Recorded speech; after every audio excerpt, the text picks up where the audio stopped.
Bienvenue dans Histoire immédiate, votre histoire, celle que vous avez peut-être vécue mais qui ne cesse de dévoiler ses secrets. Et c'est bien d'un secret dont il va être question ce soir. Si je vous dis Hiroshima, Nagasaki, vous pensez bien sûr immédiatement à ces deux villes japonaises ravagées par les bombes nucléaires américaines en août 1945. Les premières cibles du feu nucléaire, les dernières aussi puisque jamais depuis il n'a servi dans un conflit. Vous connaissez la thèse officielle, celle qu'a retenue l'histoire. Lâcher ces deux bombes atomiques, c'était un mal nécessaire pour terminer la guerre, éviter la mort de centaines de milliers de combattants, de civils.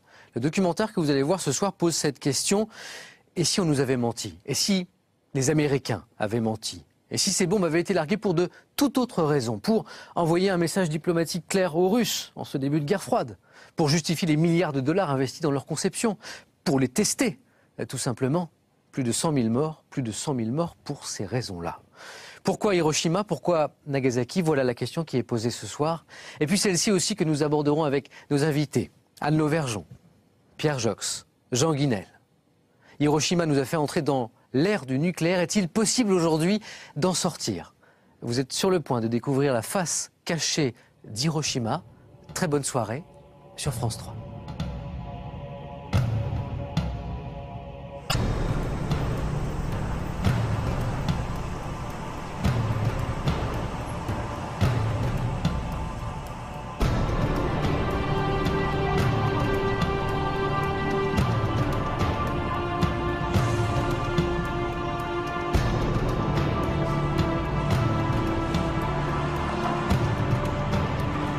Une ville japonaise, 1 million d'habitants, la 10e du pays, Hiroshima. Le 6 août 1945, personne n'avait prévenu ses habitants que leur ville allait être rayée de la carte. Hiroshima, ville universelle. C'est ici qu'a commencé l'ère nucléaire. En ce matin de mars 2011, une nouvelle menace s'est abattue sur la population japonaise. À 1000 km de là, 3 réacteurs de la centrale de Fukushima sont entrés en fusion. Un terrible tremblement de terre suivi d'un tsunami géant a ravagé le nord-est du Japon. De Hiroshima à Fukushima, qu'a-t-on vraiment appris sur le nucléaire? Qu'y a-t-il de commun entre les réfugiés d'un accident industriel et les victimes de l'acte de guerre le plus spectaculaire du XXe siècle? De Hiroshima à Fukushima, les experts ont minimisé les risques. Les politiques ont nié l'ampleur des désastres.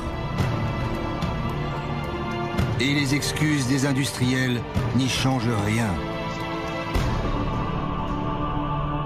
Depuis plus de 65 ans, l'histoire de la bombe, du nucléaire, de cette puissance inouïe, est une longue histoire de secrets.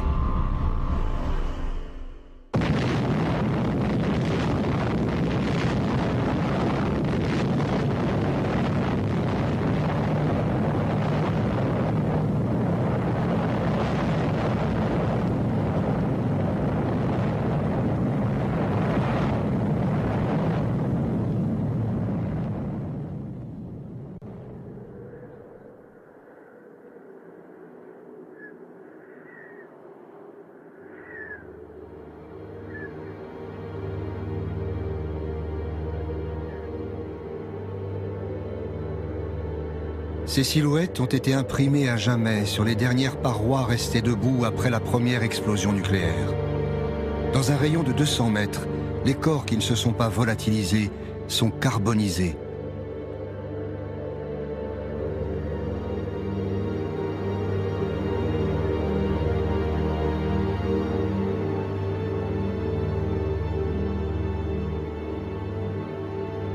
N'ont survécu que ceux qui étaient loin de l'épicentre ou protégés par des murs de béton.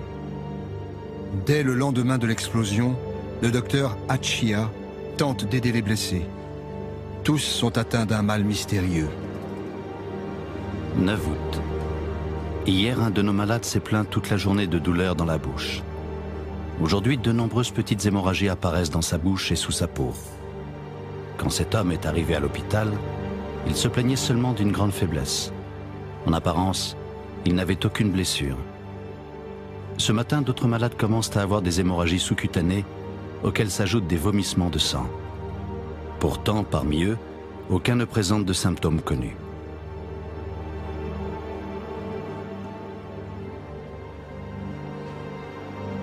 « 18 août. Aujourd'hui, un nouveau symptôme a fait son apparition. De nombreux malades commencent à perdre leurs cheveux. Ils ont un vilain teint.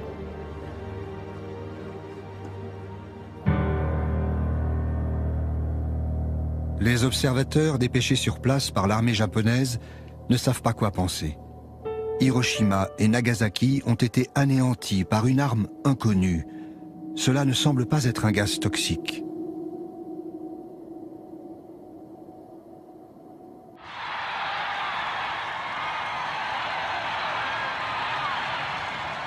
Aux États-Unis, chacun pense que les 2 bombes atomiques ont mis fin à la guerre. Pour la population, c'est une découverte. Ces armes ont été développées dans le secret le plus absolu. Même le Congrès ne savait rien. Mais l'histoire qu'on leur vend est celle de héros modernes et non pas d'une science qui tue.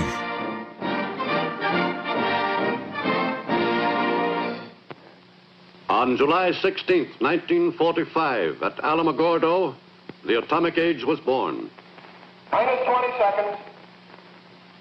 Doctors James Bryant Conant and Vannevar Bush were among the handful of spectators.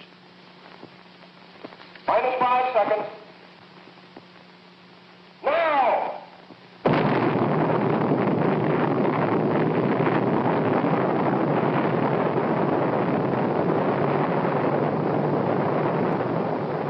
For Doctors Conant and Bush, who organized the development of the first bomb, this was a moment of supreme satisfaction.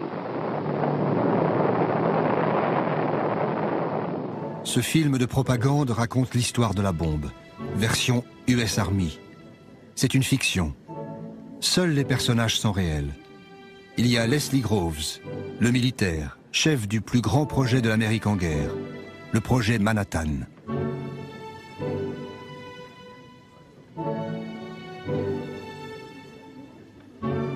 As head of the Manhattan District during the war, I was responsible for the development of the atomic bomb, control of atomic energy, and for all of the security. Il y a Robert Oppenheimer, le responsable scientifique du projet Manhattan. Automatic control has got it. This time, Rob, the stakes are pretty high. It's going to work all right, Robert, and I'm sure we'll never be sorry for it. Well, we'll know in 40 seconds. Son obsession, c'est de savoir si la bombe sera efficace. Et il y a Bush, le politique, celui qui a rendu possible la bombe en créant l'alliance entre militaires, scientifiques et industriels, donnant ainsi naissance à ce qu'on appelle encore aujourd'hui le complexe militaro-industriel. De cette alliance naîtra la bombe atomique, une arme qui va changer le monde.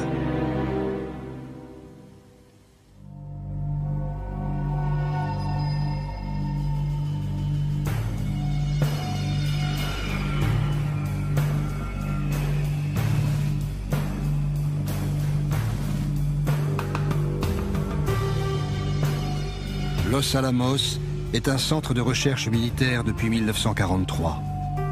À cette époque, Oppenheimer, le scientifique, convainc Groves, le militaire, que c'est le lieu idéal pour construire un prototype de bombe. Mais en fait, les chercheurs dotés de moyens quasiment infinis vont laisser la science s'emballer et accoucher d'un monstre.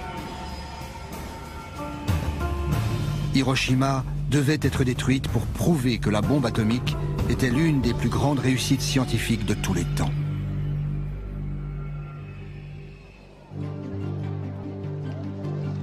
Tout a commencé lorsqu'en 1939, le célèbre physicien danois Niels Bohr se rend aux États-Unis pour une réunion à Princeton.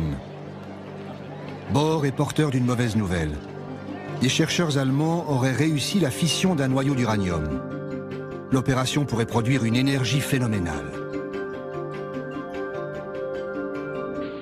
And the result, nuclear fission. But it is equivalent Dans le milieu scientifique, la nouvelle fait l'effet d'une bombe. What happens to it? It explodes as energy, proving Einstein's theory that mass and energy are really the same.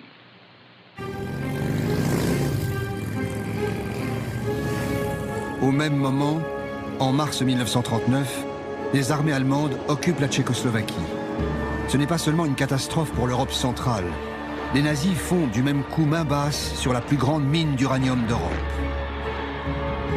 L'Allemagne dispose désormais de la matière première pour concevoir une réaction en chaîne par la fission nucléaire.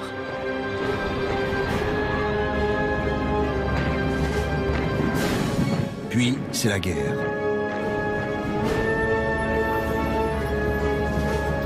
Entre alliés et nazis, la course scientifique et militaire est engagée.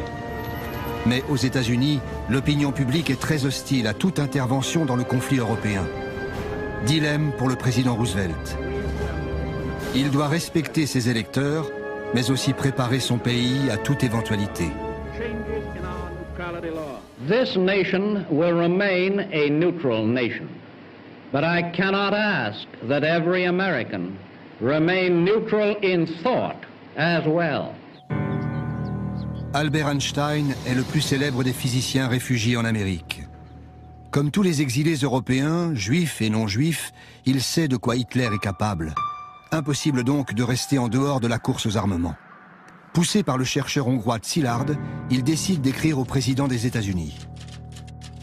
Grâce aux travaux de Joliot en France et ceux de Fermi et de Szilard en Amérique, il est devenu possible d'envisager une réaction nucléaire en chaîne dans une importante masse d'uranium, et ainsi générer de grandes quantités d'énergie et de nouveaux éléments de type radium.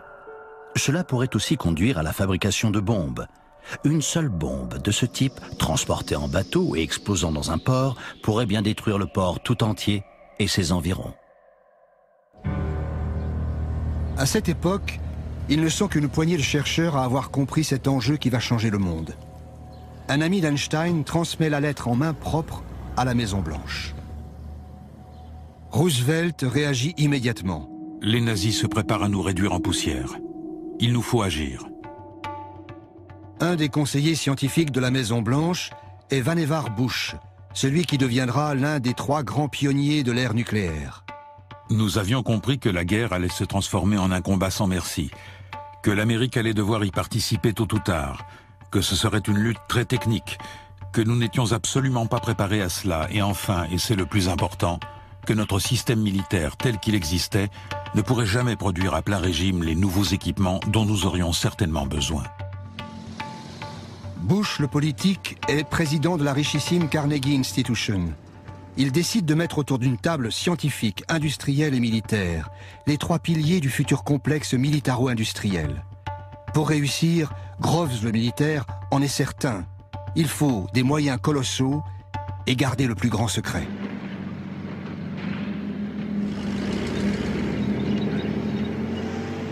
En Europe, les événements se bousculent. Durant l'été 1940, l'offensive éclair de la Wehrmacht met la Belgique et la France hors de combat en 6 semaines. La Grande-Bretagne se retrouve seule face à Hitler. Les Allemands défilent sur les Champs-Élysées.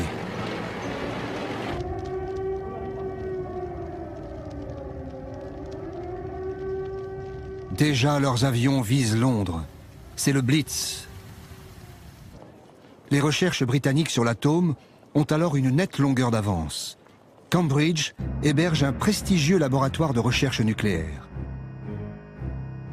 Churchill et le gouvernement britannique pensent que 3 ans suffiraient pour fabriquer une bombe atomique.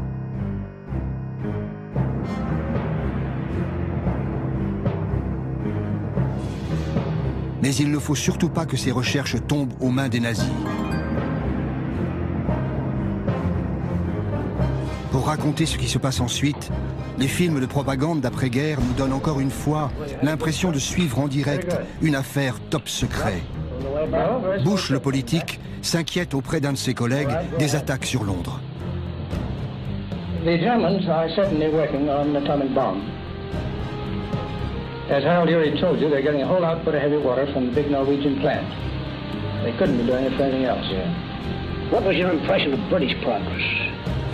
Chadwick and the other physicists agree entirely with us that given pure uranium-235, the bomb will work. But they realize that this will run into a big industrial job. The British are overtaxed by the present war production, and they urge that the job be done over here. Effectivement, l'Angleterre, sous les bombes, décide de livrer ses recherches aux États-Unis. Elle adresse à Washington un mode d'emploi de l'énergie atomique, le rapport Maude. Nous sommes arrivés à la conclusion qu'il serait possible de fabriquer une bombe à l'uranium de 10 kg environ, qui aurait une puissance de destruction égale à 1800 tonnes de TNT, et libérer une grande quantité de matière radioactive, dangereuse pour la vie humaine, pendant une longue période dans la zone de l'explosion.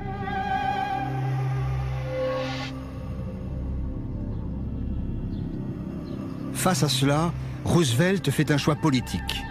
Bien que son pays reste farouchement isolationniste, il donne son feu vert pour construire des armes atomiques. Le programme nucléaire américain sera piloté au plus haut niveau de l'État, sans en référer au Congrès des États-Unis.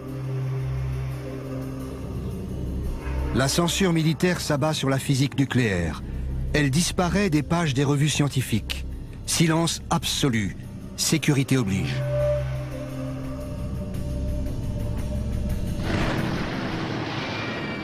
Pearl Harbor, 7 décembre 1941. L'attaque surprise des avions japonais va mettre fin aux dernières hésitations. L'offensive japonaise fait basculer les États-Unis dans le conflit mondial. Roosevelt peut enfin rejoindre ouvertement le camp des Alliés contre les puissances de l'Axe, Japon, Allemagne, Italie. Bientôt la guerre embrase le Pacifique et étend son emprise aux 5 continents. La machine militaire américaine avait été lancée pour fournir des armes aux Britanniques. Désormais, elle va tourner à plein régime pour ses propres besoins. Le siège de l'armée américaine, le Pentagone, vient justement d'être terminé. Le chef du projet, un militaire pragmatique, s'appelle Leslie Groves.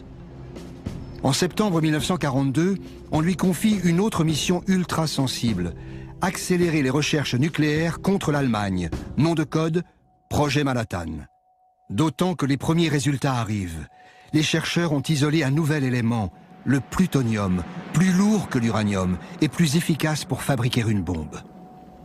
Vu par les films de propagande d'après-guerre, tout cela apparaît, à tort, bien inoffensif. Here it is, General Groves, plutonium. Well, that's the first I've ever seen. But after this, if you don't mind, I wish you'd hold something under it, because after all, there's about over $50 million in that too.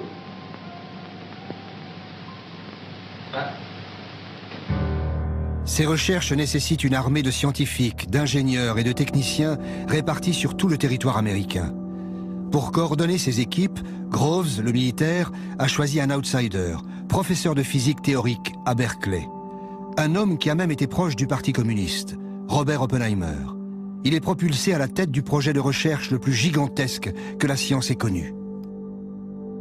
C'est un génie, un véritable génie. Il sait tout. Il peut parler de n'importe quel sujet. Enfin presque. Il y a 2 ou 3 choses dont il ne sait rien. Le sport par exemple. L'autre priorité de Groves, c'est de trouver la matière première pour la future bombe.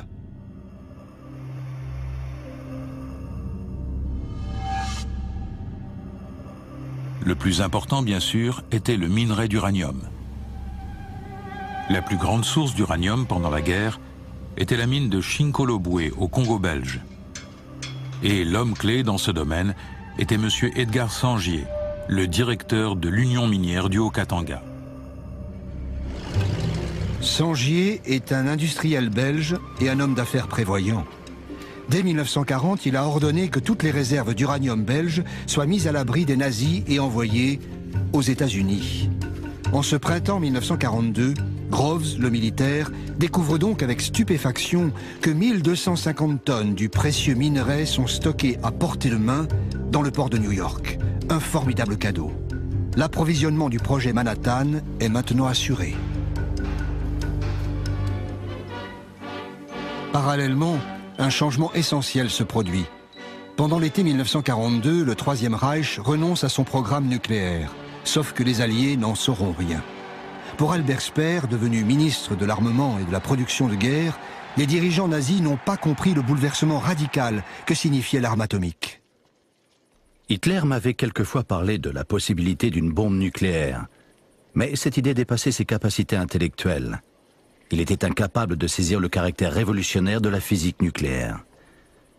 Sur la proposition des physiciens spécialistes du nucléaire, nous avons renoncé au projet de développement d'une bombe atomique, après que j'ai une fois de plus demandé combien de temps il faudrait et que l'on m'ait répondu qu'il fallait compter au moins 3 à 4 ans.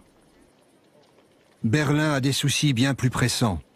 Pour soutenir l'offensive sur le front russe, le Reich a besoin de pétrole, ressource bien plus vitale que l'uranium des mines tchèques. Et pour cela, Hitler regarde du côté du Caucase, vers Bakou et jusqu'à l'Iran. Dupont de Nemours est l'un des géants de l'industrie américaine, inventeur du nylon et surtout principal fournisseur d'explosifs et de munitions pendant la guerre de sécession et les 2 guerres mondiales. Dès le début, Dupont fut appelé à soutenir le projet Manhattan, tout comme Monsanto, Kellogg, Union Carbide et autres grands groupes américains. Hiroshima devait être détruite pour asseoir la puissance économique et politique du complexe militaro-industriel.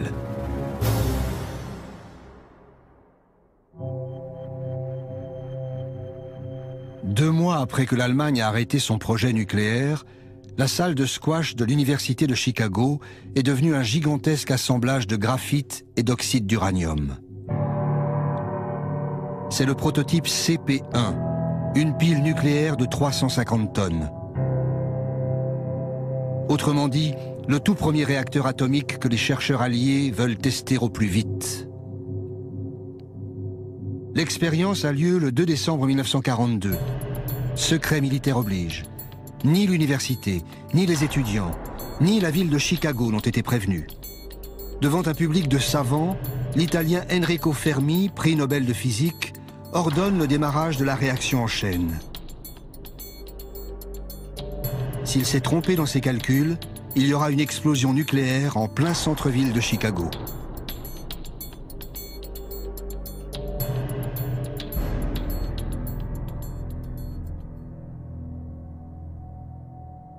Tout se passe comme prévu.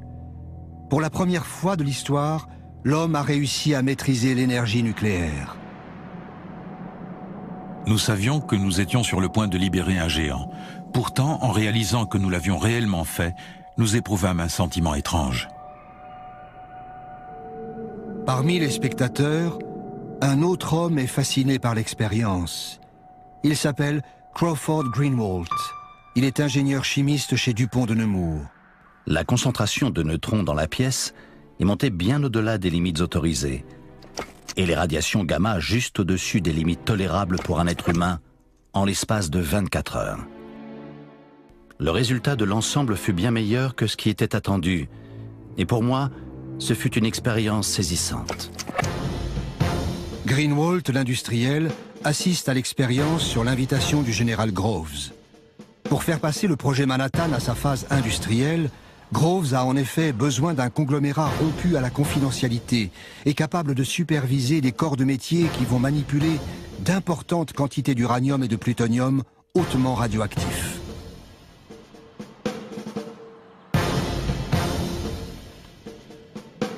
Le contrat est colossal, les risques aussi. Greenwalt, l'industriel, hésite.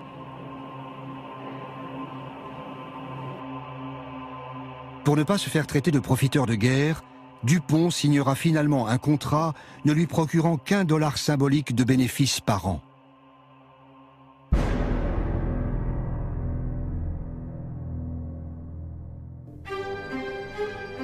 Quelque part sur la côte ouest, dans un immense désert à 300 km de Seattle, Hanford. La taille du site construit par Dupont de Nemours donne la mesure des besoins industriels phénoménaux. Le chantier s'étend sur 1500 km². En 9 mois, 85 000 ouvriers font surgir de terre 3 réacteurs nucléaires et une usine de purification d'eau capable d'alimenter une ville d'1 million d'habitants.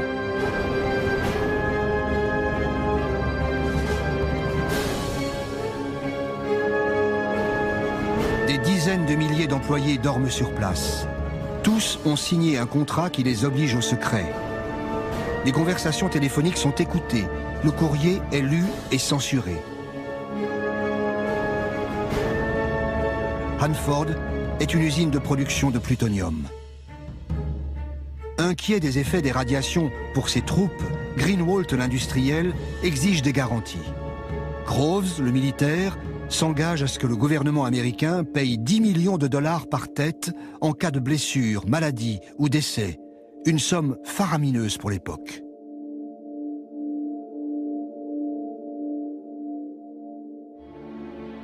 Le projet Manhattan est réparti sur tout le territoire américain. Cette autre unité est gérée par Monsanto et General Electric.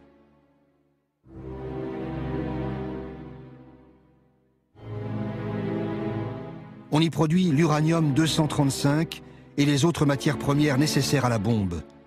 Il faut plusieurs tonnes d'uranium brut pour fabriquer 1 gramme de combustible nucléaire. Ici aussi, Groves a fait cloisonner au maximum les différentes étapes de la chaîne de fabrication pour garder le secret absolu. La plupart des employés ne découvriront qu'à la fin de la guerre sur quoi ils ont réellement travaillé. Tout cela, ainsi que les plans de la bombe, est consigné dans les carnets de Greenwalt, l'industriel. Ces carnets sont restés secrets militaires jusqu'en 1989.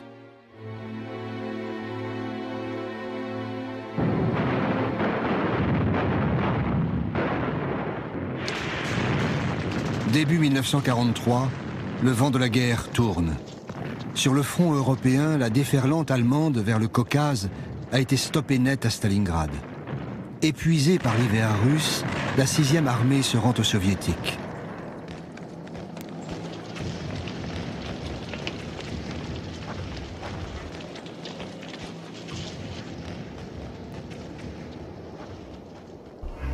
Été 1943. Les Alliés se réunissent à Québec.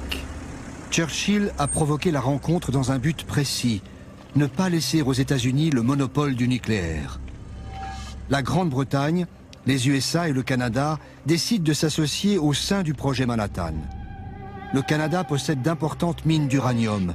Il fournira 4000 tonnes de minerais jusqu'en 1946. 2 ans après la mise à l'abri des recherches anglaises, outre-Atlantique, une vingtaine de scientifiques britanniques viennent rejoindre les laboratoires américains.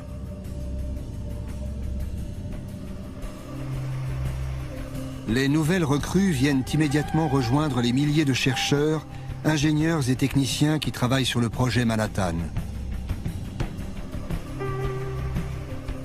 Los Alamos. C'est le 3e grand centre de recherche du projet Manhattan.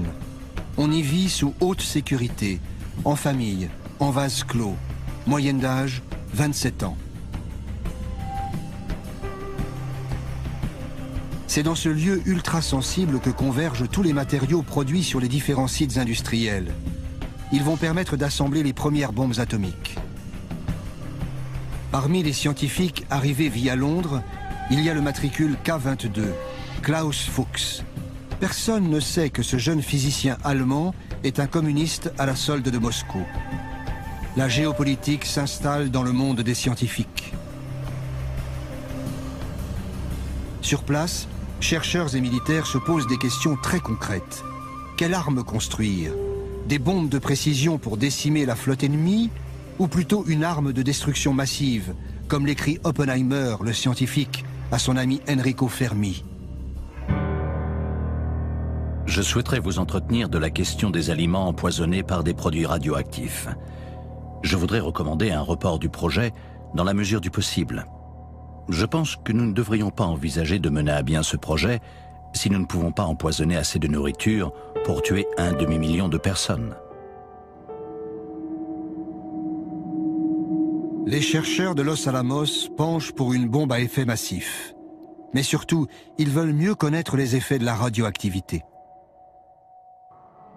Le 1er août 1944, un accident survient au bâtiment D de Los Alamos. La victime s'appelle Don Mastic, un jeune chimiste de 23 ans. Lors d'une expérience, un tube à essai se brise et une préparation au plutonium lui éclabousse le visage. Il en avale quelques gouttes. Il consulte son médecin, le docteur Hempelmann. Mais personne ne sait ce qu'est une dose dangereuse. Hempelmann se tourne vers Oppenheimer. Quelles que soient les précautions prises, un accident du même type peut se reproduire. Il ne me paraît pas inutile de poursuivre des recherches en ce sens. Les militaires soutiennent un tel programme d'observation. La question la plus pressante, c'est de savoir jusqu'à quel point les substances que nous utilisons sont toxiques. Uranium, radium, polonium, beryllium. Il est nécessaire d'étudier la manière dont elles agissent sur le corps humain, en pénétrant par la peau, les poumons, le tube digestif. Des tests médicaux sont pratiqués sur Don Mastic. Mais pour mieux connaître les effets de la radioactivité, il faudra de vrais cobayes. Nous recommandons qu'un patient de l'hôpital de Rochester soit choisi pour une injection d'1 à 10 microgrammes de substances radioactives et que ses excréments soient envoyés à notre laboratoire pour analyse.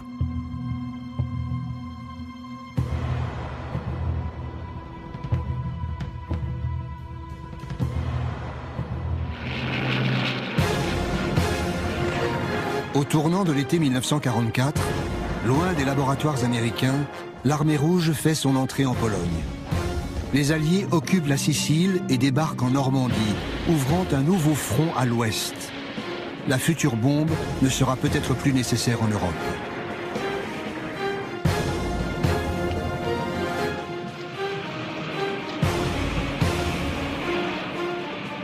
Dans le Pacifique, l'armada américaine se rapproche plus difficilement du Japon. En mer des Philippines, 128 000 Marines reprennent l'île de Saipan aux troupes de l'empereur. Puis l'état-major y établit ses premières bases aériennes. Tokyo est à portée des bombardiers B-29, mais refuse toujours de se rendre. Roosevelt sait qu'en politique, les plus grands secrets finissent toujours par s'éventer. Lincoln l'avait prédit bien avant lui. Nul ne peut tromper tout le monde tout le temps. Quand la bombe sortira de l'ombre, il faudra qu'on la rende utile. Avec elle, l'Amérique pourra dicter ses conditions à ses ennemis comme à ses alliés, à commencer par Staline. Hiroshima devait être détruite pour donner à l'Amérique un avantage décisif face aux Soviétiques.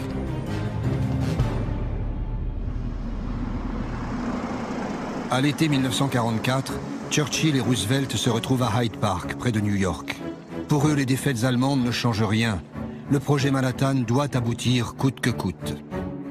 L'idée que le monde devrait être informé du programme de recherche nucléaire en vue d'un accord international concernant son contrôle et son utilisation est inacceptable. La question doit continuer d'être considérée comme un secret absolu. Mais lorsque la bombe sera finalement disponible, elle pourra peut-être, après mûre réflexion, être utilisée contre les Japonais, qui devront être prévenus qu'un tel bombardement sera renouvelé jusqu'à ce qu'ils capitulent. Plus d'un an avant les bombardements de Hiroshima et Nagasaki, les politiques confirment la cible désignée par les militaires.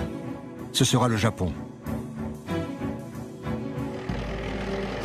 À l'automne 1944, en pleine débâcle allemande, le général Groves envoie une unité spéciale sur le front européen. À Strasbourg, elle fait une découverte cruciale cachée au sein de l'hôpital de la ville. Un laboratoire de physique allemand. Aussitôt, le scientifique de la troupe se met à compulser les archives. D'après les documents allemands, le programme nucléaire nazi a été interrompu 2 ans plus tôt. Les armes de destruction massive de Hitler, tellement redoutées par l'Amérique, n'ont jamais existé. Avec elles, s'évapore la menace qui a justifié le projet Manhattan. À la conférence de Yalta, Churchill et Roosevelt ne peuvent pas encore utiliser la carte de la bombe.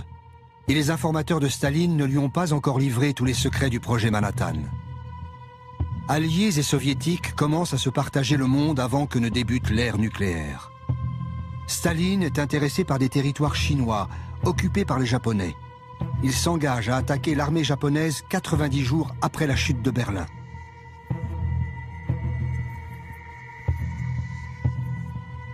Reste à savoir qui sera le premier à occuper l'archipel. Car Tokyo refuse toujours de capituler.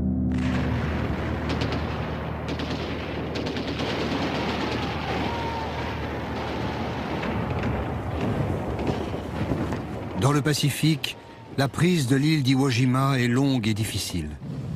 Mais ensuite, les B-29 de l'US Air Force ont le champ libre pour pilonner le sol japonais.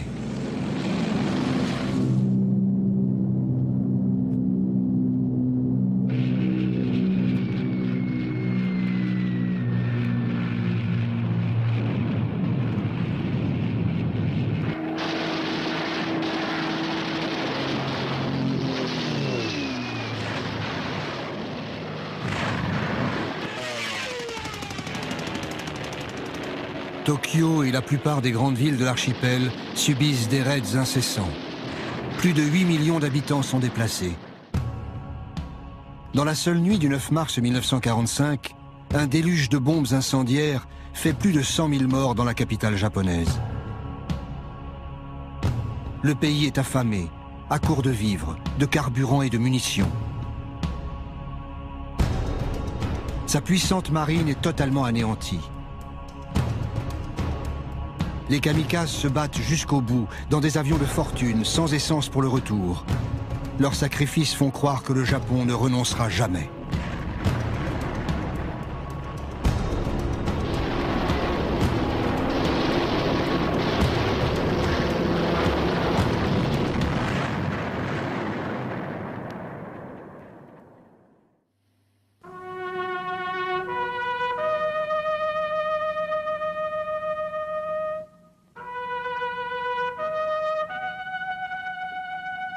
Roosevelt meurt le 12 avril 1945.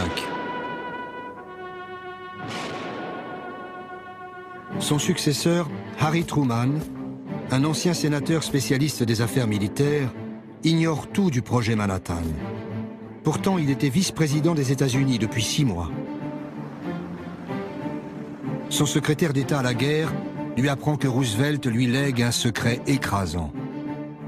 Stimson me dit qu'il voulait que je connaisse l'existence d'un énorme projet en cours. Un projet portant sur la mise au point d'un nouvel explosif, d'un pouvoir destructeur à peine croyable. C'est tout ce qu'il se sentit libre de me dire sur le moment. Et sa déclaration me laissa perplexe. Mais Truman va vite comprendre l'avantage stratégique inédit que confère la bombe A. Son futur ministre des Affaires étrangères, James Burns, un proche de Roosevelt, en est persuadé. Burns m'a dit que l'arme pourrait être si puissante qu'elle serait potentiellement capable de balayer des villes entières et de tuer des gens à une échelle sans précédent. Et il a ajouté qu'il pensait que la bombe pourrait bien nous mettre en position de dicter nos conditions à la fin de la guerre. Le même Burns écrit le discours d'investiture de Truman. La perspective d'avoir bientôt l'arme suprême renforce l'intransigeance américaine. Both Germany and Japan can be certain, beyond any shadow of a doubt, that America will continue the fight for freedom until no vestige of resistance remains.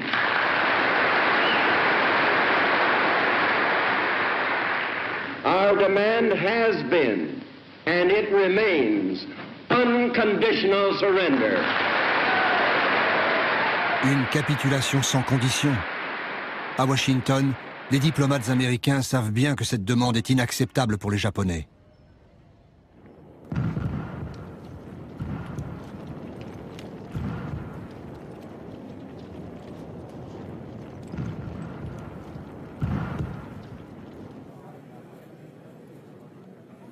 Le 8 mai, le monde apprend la capitulation de l'Allemagne. Berlin a été conquise par l'armée rouge.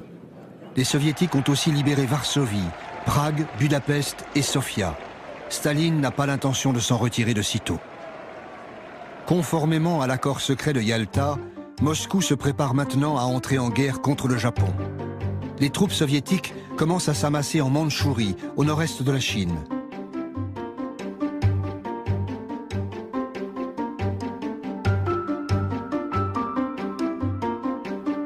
En Europe, l'après-guerre a déjà commencé. Mais à Londres, Churchill s'inquiète des visées de Staline sur l'Europe de l'Est. Il propose à Truman d'organiser une rencontre sans délai. Il me semble que nous pouvons difficilement parler de ces questions par correspondance et qu'aussi vite que possible, il devrait y avoir une rencontre entre les trois grands chefs d'État. La réponse de Truman est surprenante. Je suis d'accord avec vous pour dire qu'une rencontre entre les trois chefs d'État serait souhaitable. Cependant, en ce qui concerne la période, il me sera extrêmement difficile de m'absenter de Washington avant la fin de l'année fiscale, le 30 juin.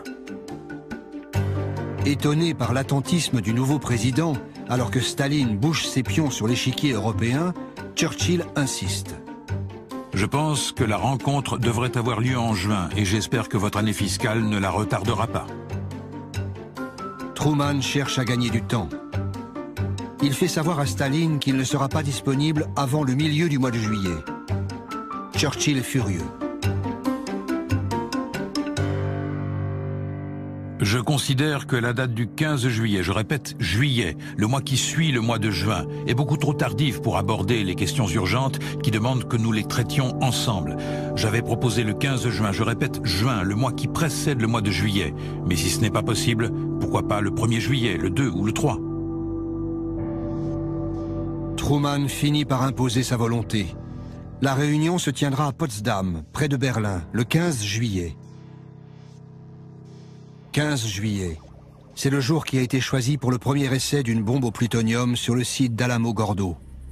Truman veut connaître le résultat du test avant la rencontre de Potsdam.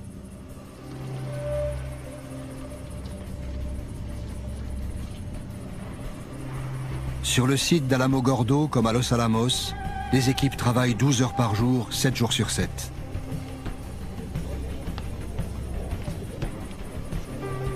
Oppenheimer raconte. Je ne pense pas qu'il y ait eu un moment où nous ayons travaillé plus dur pour aller plus vite que pendant la période entre la capitulation allemande et l'utilisation effective de la bombe. Nous subissions une pression incroyable pour avoir terminé avant la réunion de Potsdam.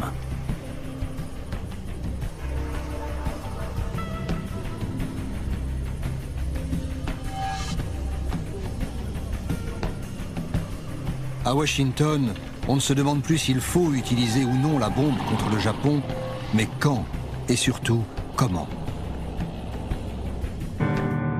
Les cibles ne devaient pas avoir été déjà détruites par les bombardements.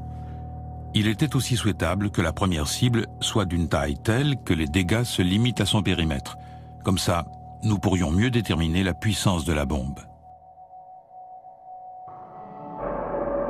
3 villes jusqu'ici relativement épargnées sont retenues comme cibles. Niigata, Kokura et Hiroshima. Le test doit être efficace dès le premier tir. Pour l'US Air Force, Hiroshima a beaucoup d'avantages. C'est une bonne cible radar et d'une taille telle qu'une grande partie de la ville serait largement endommagée. Les collines environnantes sont propices à engendrer un effet de réverbération qui augmenterait considérablement les dégâts. Reste à savoir s'il faut prévenir les Japonais. Certains scientifiques de Chicago y sont favorables. Nous pensons que l'utilisation de la bombe nucléaire contre le Japon sans annonce préalable est imprudente. Si les États-Unis sont les premiers à faire usage de ce nouveau moyen de destruction, ils perdront le soutien du public à travers le monde. Léo Szilard, le physicien exilé proche d'Einstein, se rend spécialement à Washington pour plaider la cause des civils. Le secrétaire d'État américain Burns lui fait comprendre que plus rien ne peut arrêter la machine. Il me dit que nous avions déjà dépensé 2 milliards de dollars pour le développement de la bombe. Comment voudriez-vous que le Congrès accepte d'allouer des fonds pour la recherche sur l'énergie nucléaire si vous ne montrez pas les résultats obtenus avec l'argent déjà dépensé ? Le Congrès commence à s'interroger sur le montant énorme des dépenses non justifiées de l'armée de terre. Après 3 ans de secret absolu, la bombe doit apparaître au grand jour. Tant que la bombe n'aura pas servi contre une cible réelle, sa puissance restera invisible, incompréhensible. Nous ne pouvons proposer aucune démonstration technique susceptible de mettre un terme à la guerre. Nous ne voyons aucune alternative qu'une utilisation militaire directe. Les responsables politiques et scientifiques sont unanimes. Il faut utiliser la bombe. Un nouveau monde est en train de se dessiner. Le 1er juin 1945, le secrétaire d'État à la guerre le déclare devant les industriels et les scientifiques. Les implications du projet Manhattan vont bien au-delà de la guerre actuelle. Il faut maintenir intactes les installations industrielles existantes, constituer des stocks conséquents de matériaux à usage militaire et à usage industriel et technique, et enfin ouvrir la voie au développement industriel. L'Amérique prépare déjà l'avenir. La bombe atomique y jouera un rôle central. Et la perspective d'une industrie nucléaire à grande échelle commence à se profiler.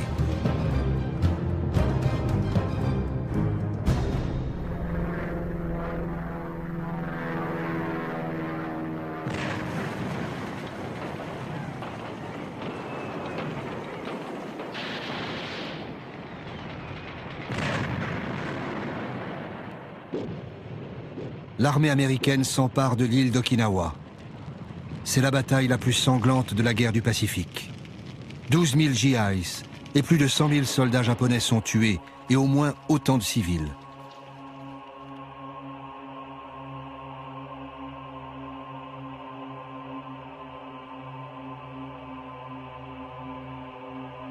Okinawa, c'était le dernier rempart avant le débarquement des troupes américaines dans l'archipel japonais.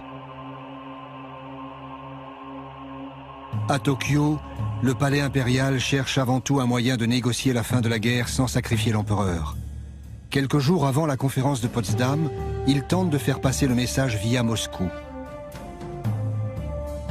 Le 7 juillet, Truman et son secrétaire d'État Burns embarquent à bord du croiseur Augusta pour se rendre à Potsdam. Ils apprennent qu'un télégramme très urgent a été transmis par les Japonais à leur ambassade en Union soviétique. La première vraie preuve du désir des Japonais de mettre fin à la guerre est parvenue aujourd'hui sous la forme d'un message intercepté envoyé par le ministre des Affaires étrangères Togo à Sato, son ambassadeur à Moscou. Il lui demande de rencontrer Molotov et de l'informer du vif désir de l'empereur de mettre fin à la guerre. En outre, Togo dit que les termes « capitulation sans condition » formulés par les Alliés sont la seule chose qui empêche la cessation de la guerre et que si ces termes sont maintenus, les Japonais devront évidemment continuer à se battre.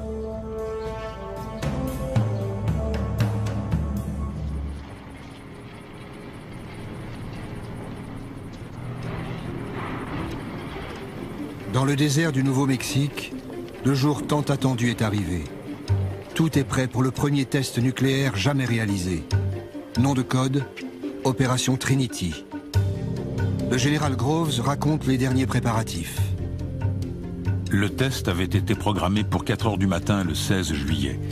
Cette heure avait été choisie dans l'idée qu'une explosion si tôt le matin attirerait moins l'attention d'observateurs éventuels, la majorité des gens étant encore endormis. Nous nous attendions à ce qu'il y ait un énorme éclair lumineux, mais nous ne pensions pas qu'il serait assez puissant pour réveiller la population.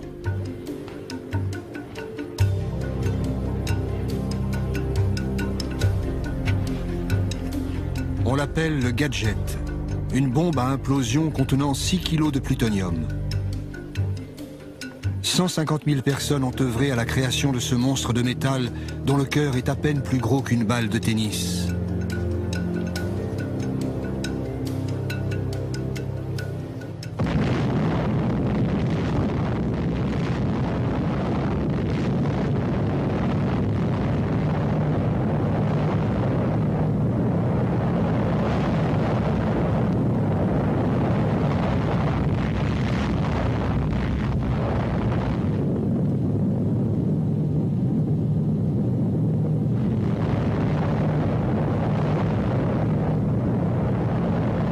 La boule lumineuse fut visible jusqu'à 300 km alentour. Le premier essai nucléaire de l'histoire a réussi au-delà de toute espérance. L'homme est devenu maître d'une nouvelle puissance. Le projet Manhattan a doté l'Amérique de l'arme absolue. Mais plus que jamais, le secret doit être maintenu.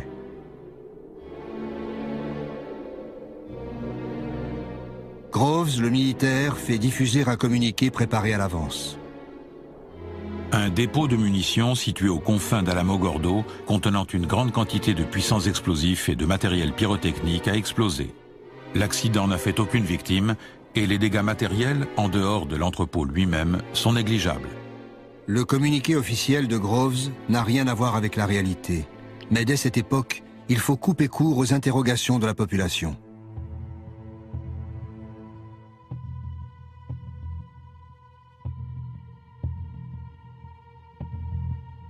Truman et Burns arrivent à Potsdam le même jour.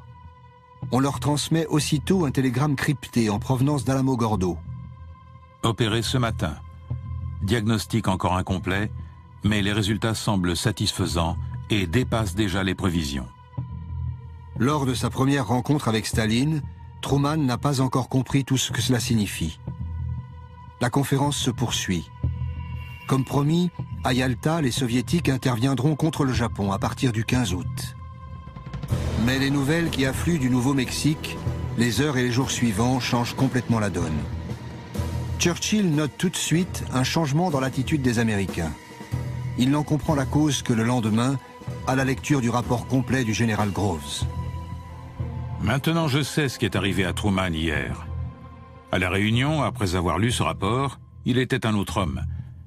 Il s'est mis à dicter aux Russes ses conditions et, plus généralement, il a pris la direction des débats. Le secrétaire d'État Burns raconte. Le président et moi n'étions pas pressés de voir les Russes entrer en guerre après l'annonce de la réussite de l'essai nucléaire. Pour Truman, la bombe atomique est devenue la carte maîtresse de la diplomatie américaine. Il écrit dans son journal le même jour. C'est certainement une bonne chose pour le monde que la bande à Hitler ou celle de Staline n'ait pas découvert la bombe atomique. Cela semble la chose la plus terrible jamais découverte, mais on peut en faire la plus utile. Truman n'a plus besoin de l'appui soviétique pour faire plier Tokyo. Mais encore faut-il pouvoir tester la bombe avant que le Japon, totalement encerclé, ne rende les armes. 2 jours après, Groves envoie un autre télégramme à Potsdam. Selon l'état de préparation du patient et les conditions atmosphériques, l'opération pourrait avoir lieu à n'importe quel moment, à partir du 1er août. Le compte à rebours est enclenché. L'ordre de lâchage de la bombe est transmis le 25 juillet aux forces aériennes stratégiques pour le Pacifique.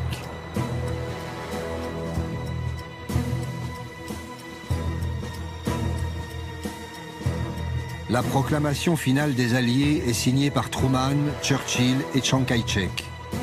L'Union soviétique de Staline n'a même pas été invitée à la rédaction du texte.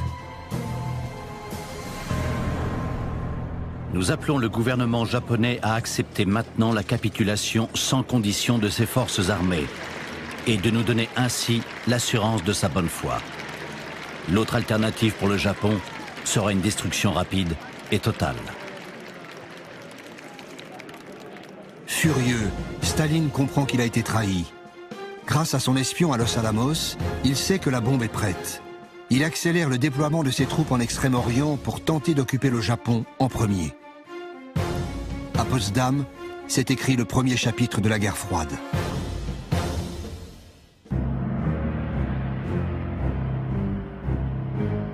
La découverte d'armes nouvelles est le propre de l'art militaire, rester dans le plus grand secret aussi.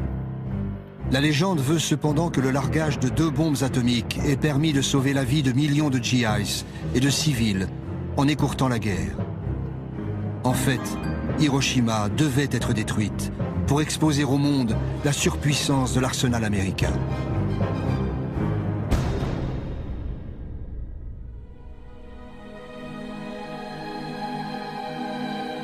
Aéroport militaire américain de Tinian. La préparation des équipages chargés du largage de la bombe a commencé 1 mois et demi plus tôt. Little Boy, la bombe destinée à Hiroshima, pèse plus de 4 tonnes. C'est une bombe à l'uranium. Sortie de Los Alamos en pièces détachées, elle est assemblée ici, à Tinian, au beau milieu du Pacifique.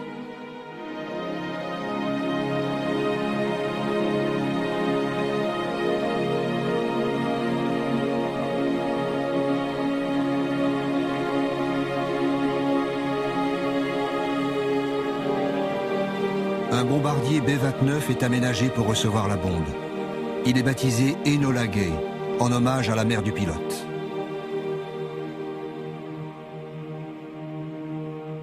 « 6 août 1945. Le largage de la bombe doit être fait à vue, non au radar, pour plus de précision. 3 avions éclaireurs sont partis étudier la météo des 3 cibles potentielles. Il y a des nuages au-dessus de Kokura. Niigata s'avère trop loin vu le surpoids de la bombe. À Hiroshima, le ciel est clair. La ville est choisie pour cible. Little Boy est larguée à plus de 9000 mètres d'altitude. Elle explose une quarantaine de secondes plus tard, à 600 mètres au-dessus de Hiroshima.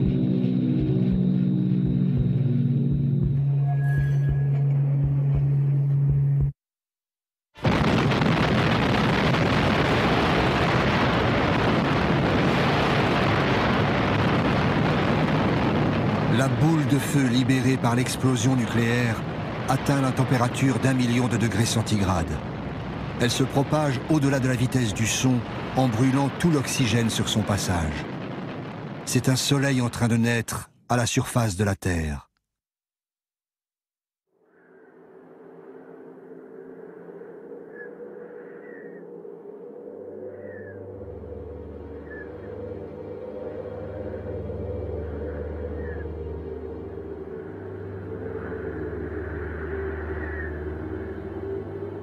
« 6 août.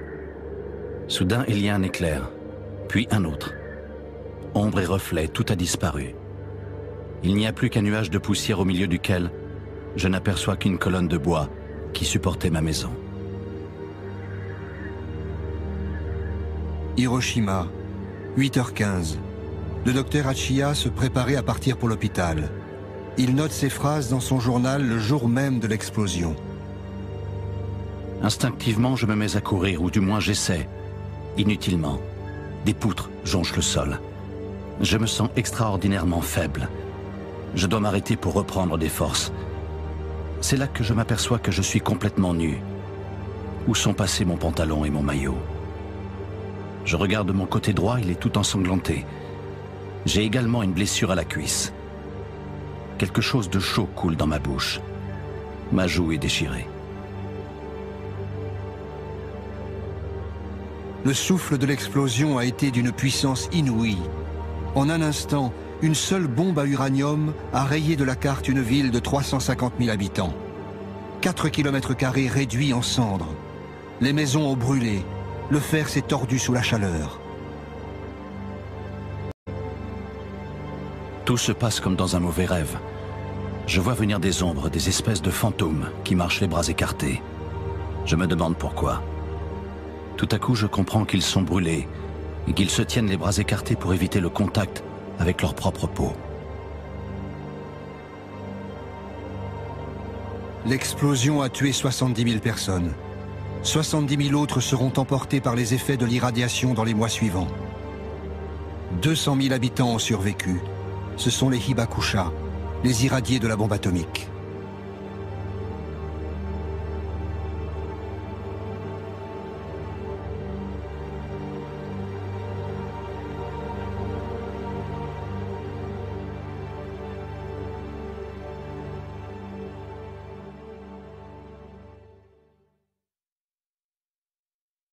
A short time ago, an American airplane dropped one bomb on Hiroshima and destroyed its usefulness to the enemy.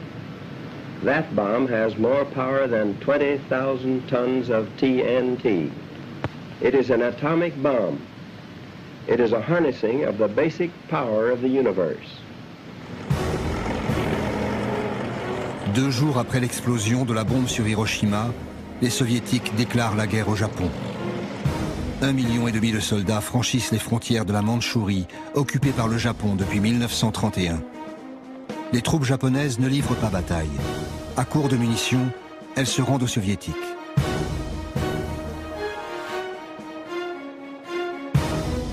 À la base de Tinian, la 2e bombe est fin prête. Fat Man est de conception très différente de Little Boy. C'est une bombe au plutonium comme le gadget de Trinity.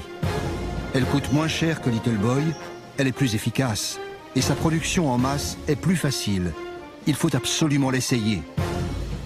Il ne manque plus que la dédicace du général Groves.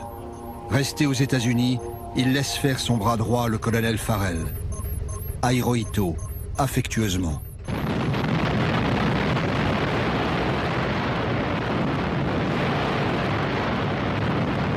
« 9 août, 11 heures passées de quelques minutes.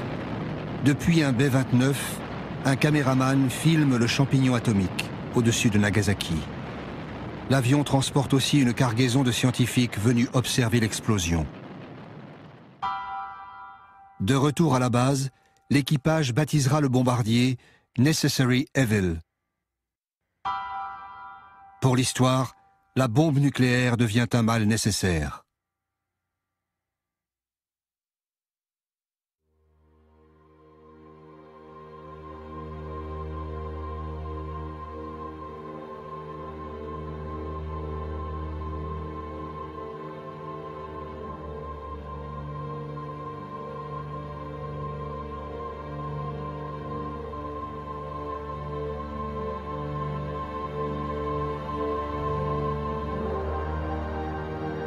À Nagasaki, 80 000 habitants sont morts sur le coup ou dans les 4 mois qui ont suivi.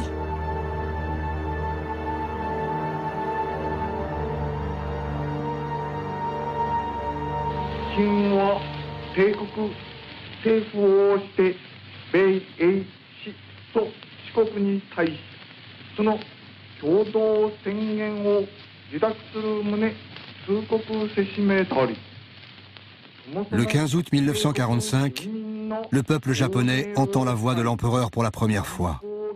Cette voix leur apprend la capitulation de leur pays. Le palais impérial n'a pas seulement plié face à la bombe. À ses yeux, Tokyo fait face à un péril bien plus grand. L'armée rouge progresse vers le nord de l'archipel. Pour éviter un Japon sous la coupe soviétique, Washington laisse un espoir de survie au régime impérial. Le texte de la capitulation ne dit rien du futur sort de Hirohito. Ce texte est signé le 2 septembre à bord du croiseur Missouri. Les troupes d'occupation du général MacArthur arrivent au Japon moins d'un mois après les bombardements nucléaires.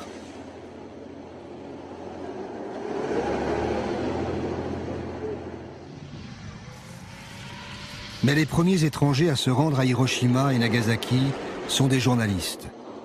L'Australien Peter Burchett est épouvanté par les symptômes dont souffrent les rescapés.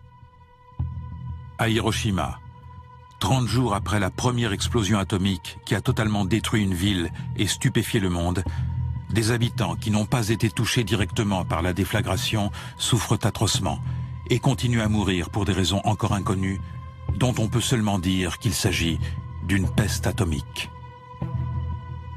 Aussitôt, l'armée contre-attaque. Le colonel Farrell, bras droit de Groves au Japon, convoque le journaliste et fait publier un ferme démenti. À Hiroshima, ceux qui devaient mourir sont morts. Actuellement, au début du mois de septembre, il n'y a plus personne qui souffre des effets de la radioactivité. Farrell se rend à l'hôpital de Hiroshima. Le personnel médical l'assaille de questions. Mi-septembre, il conseille à son patron, Groves, d'étendre les opérations d'apaisement. Hier, à Hiroshima, nous avons rencontré les médecins japonais. Le professeur Tsuzuki nous a interrogés. Il se demandait si l'explosion n'avait pas libéré des gaz toxiques. Pour couper court à ces suppositions, nous avons formellement répondu qu'il n'y avait pas eu utilisation de gaz toxiques. Nous rendons publique cette information. Il serait souhaitable que vous en fassiez de même auprès des Alliés. La machine de propagande se met en marche. Il faut rassurer tout le monde au moment où les troupes américaines s'installent dans le pays. Aux États-Unis, l'opération de propagande porte également ses fruits. Les responsables du projet Manhattan réussissent à vendre à la presse la prouesse technologique de Los Alamos. Dès le 11 septembre 1945, Groves, le militaire, et Robert Oppenheimer, le scientifique, organisent un voyage de presse au Ground Zero du Nouveau-Mexique.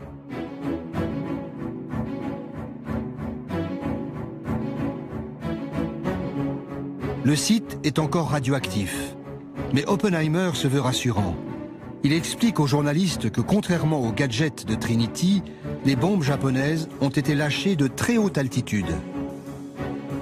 Il ne devrait pas y avoir d'effet comparable à des armes chimiques ou d'empoisonnement de la Terre par des éléments radioactifs, et aucune autre horreur que celle qui accompagne habituellement les grandes explosions. Message transmis à l'opinion publique.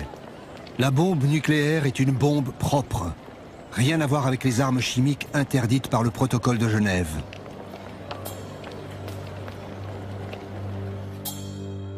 Pendant ce temps, au Japon, d'autres militaires arrivent pour filmer et analyser les effets de la nouvelle arme. Un soldat montre fièrement le point d'impact de la bombe au milieu des ruines encore radioactives. Voilà l'épicentre, Ground Zero. D'autres désignent aux caméras les traces laissées par le souffle nucléaire. Ils étudient soigneusement la propagation des rayons brûlants et leur empreinte sur les édifices.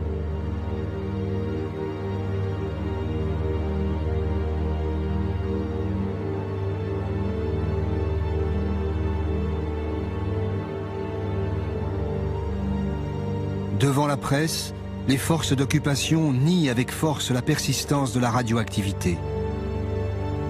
Au même moment, des observateurs américains continuent de la mesurer méticuleusement.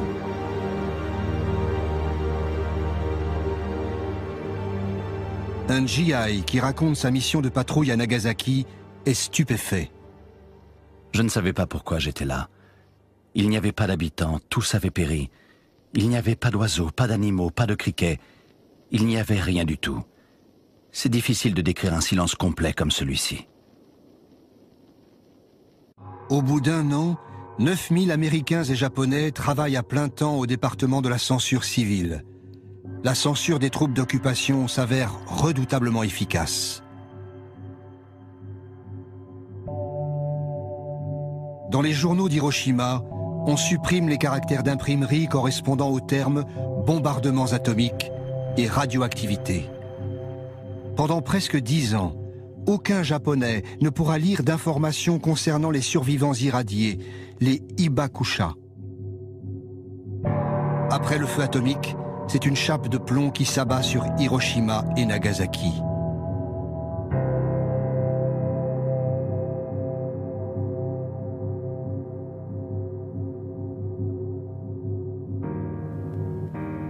Tous les documents censurés pendant des années sont conservés ici, à l'Université du Maryland, près de Washington. Des dizaines de milliers de livres, de journaux et d'affiches. Face aux officiers américains qui protestent contre le poids de cette censure, le général MacArthur se montrera toujours intraitable.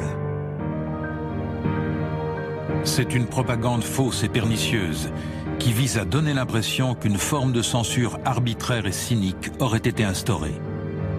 Après avoir muselé la presse, il reste une autre opération plus délicate à mener, la désinformation sur les effets de la bombe. En novembre 1945, le Congrès américain ouvre une commission d'enquête sur le développement de l'atome et son contrôle. Groves poursuit son opération de légitimation devant les sénateurs. The casualties which would have resulted from an invasion of the Japanese home islands would have been tremendous. Churchill placed them at over 1 million Americans. The atomic bomb made it impossible for the Japanese to continue the war, despite their determination to fight to the bitter end. And in that fighting, they would have taken with them tens of thousands of Americans. Groves joue avec les chiffres. La bombe a-t-elle préservé quelques dizaines de milliers ou 1 million de vies américaines? Peu importe. Ce qui compte, c'est de défendre la doctrine du mal nécessaire, en direct devant les parlementaires. De même, sur la question sensible des radiations résiduelles, Groves s'en tient à une ligne officielle qui ne s'embarrasse pas de nuances. Il n'y en a pas. Et c'est un nom très ferme. Sauf au moment même de l'explosion, il n'y a pas eu de dommages radioactifs. Cela n'a duré qu'un instant. Un sénateur lui demande s'il existe un antidote aux radiations. Groves répond: Les dommages radioactifs sont de plusieurs types. Si l'irradiation est assez forte, la mort est immédiate. Une dose moins forte peut entraîner une mort différée, mais les médecins disent que la souffrance est supportable. C'est même une manière très agréable de mourir. Ceux qui sont seulement légèrement irradiés peuvent guérir avec le temps. S'agit-il d'une question de soins ou de temps? Demande le sénateur. C'est une question de temps. Si une personne qui travaille avec des matériaux radioactifs est accidentellement irradiée, elle prend un congé pour se tenir éloignée de ces matériaux et avec le temps, elle guérit. Au final, les sénateurs se rangent derrière Groves, le militaire. Leur objectif est le même, rassurer l'opinion publique sur le développement nucléaire appelé à un avenir radieux. Chez les militaires, l'unanimité de façade sur les bienfaits de la bombe n'a jamais été totale. À peine 2 jours après le bombardement de Nagasaki, l'homme qui a transmis l'ordre de largage de la bombe, le général Spaatz, notait déjà dans son carnet personnel: Quand la bombe atomique avait été discutée à Washington en ma présence, je n'y étais pas favorable. De même que je n'ai jamais été favorable à la destruction de villes entières et à l'anéantissement de tous leurs habitants. Le même jour, l'ancien président Herbert Hoover confiait au secrétaire à la guerre Stimson: L'utilisation de la bombe atomique et la mise à mort aveugle de femmes et d'enfants révoltent mon âme.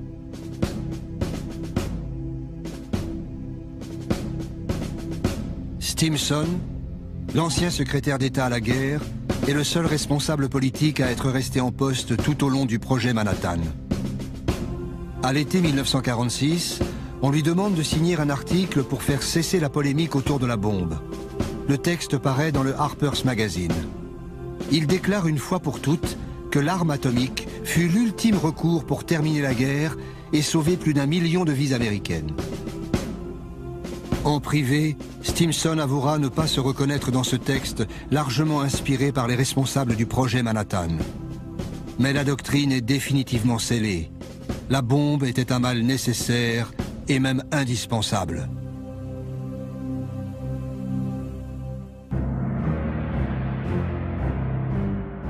New York.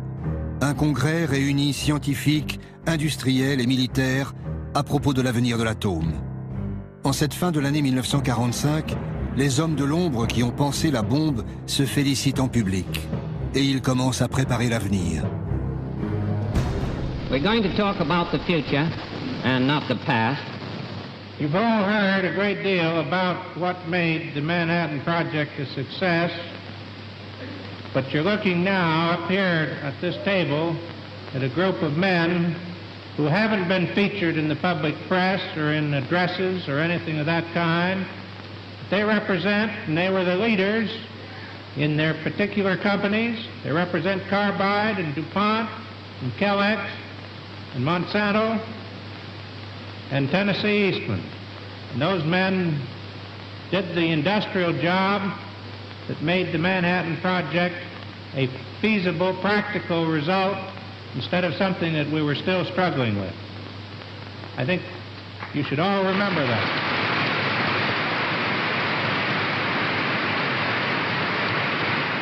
I can't see any difference between solving the problem to build an atomic bomb, which was enormous, and solving the problem of using atomic energy for peaceful purposes, provided the setup is right. Pacifique. Ce mot clé tourne la page d'Hiroshima pour ouvrir la voie à une industrie nucléaire civile.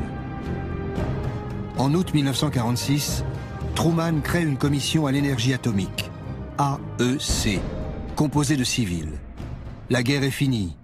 Partout, les généraux quittent les postes de décision. En janvier 1947, l'AEC prend le contrôle des sites industriels militaires d'Hanford et d'Oak Ridge. L'énergie nucléaire va partir conquérir le monde et devenir une puissance industrielle et économique. Le serment d'Hippocrate impose de sauver les humains, pas de s'en servir comme cobayes. C'est pourtant ce qui s'est passé à Hiroshima et Nagasaki. Le projet Manhattan a déjà donné lieu à des expérimentations sur l'homme, Mais l'utilisation de la bombe atomique permettra de les étendre à une toute autre échelle. Cette expérience grandeur nature, étudiée pendant des décennies, a permis à l'Amérique de se préparer aux dangers de l'ère nucléaire.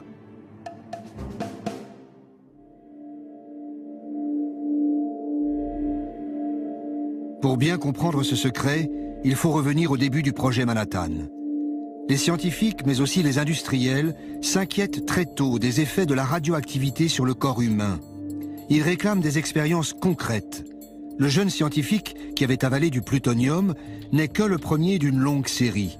Les médecins radiologues veulent connaître la dose limite de radiation dans le corps. Enfin, en avril 1945, le jour de la première expérimentation sur le corps humain est arrivé. Cela nous a permis de vérifier précisément les données de laboratoire. Des malades sont choisis dans différents hôpitaux. Chacun reçoit un numéro précédé des initiales HP pour Human Product, soit produit humain. La décision a été prise délibérément de ne pas informer les patients de la nature du produit inoculé. Des seringues spéciales en plomb sont conçues pour injecter des doses de plutonium d'environ 5 microgrammes. Les résultats confirment ceux des tests sur les animaux. Ils sont sans surprise. Le plutonium, 30 fois plus toxique que le radium, est un puissant cancérigène. 3 patients sont testés en avril 1945, 11 autres à partir de septembre, après la fin de la guerre. À ce moment, le responsable du projet Produit humain vient d'arriver à Nagasaki. C'est le docteur Warren, le médecin-chef du projet Manhattan. Warren n'est pas venu soulager les victimes ou partager avec les médecins japonais les connaissances accumulées aux États-Unis par ses équipes. Il est venu étudier les effets du plutonium sur les irradiés des bombes atomiques. Toutes les informations sont transmises aux États-Unis.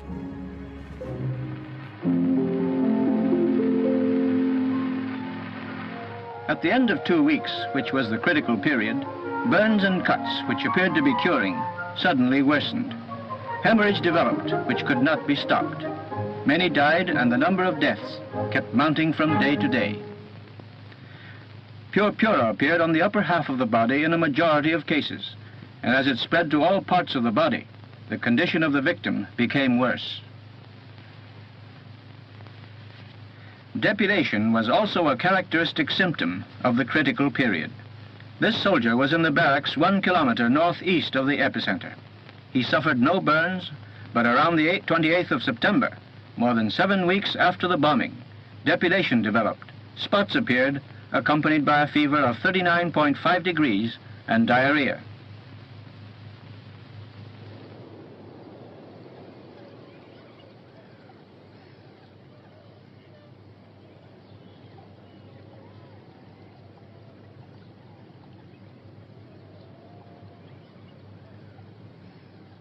Les assistants de Warren recueillent des dossiers médicaux, saisissent des échantillons, filment l'évolution des symptômes.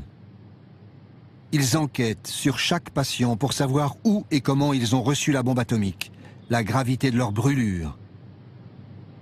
Tout cela est soigneusement rassemblé, puis classé secret défense. Un médecin japonais, le docteur Hida, témoigne. Le directeur de l'hôpital nous communiqua un ordre du ministère de la Santé que nous devions tous respecter, patients aussi bien qu'employés. Les dommages provoqués par les bombardements sur Hiroshima et Nagasaki sont un secret militaire américain. Personne ne doit communiquer ce qu'il a vu, entendu ou ce qu'il sait sur la réalité de ces dommages, ni par la parole, ni par l'écrit, ni par le dessin, ni par la photo. Les contrevenants seront punis.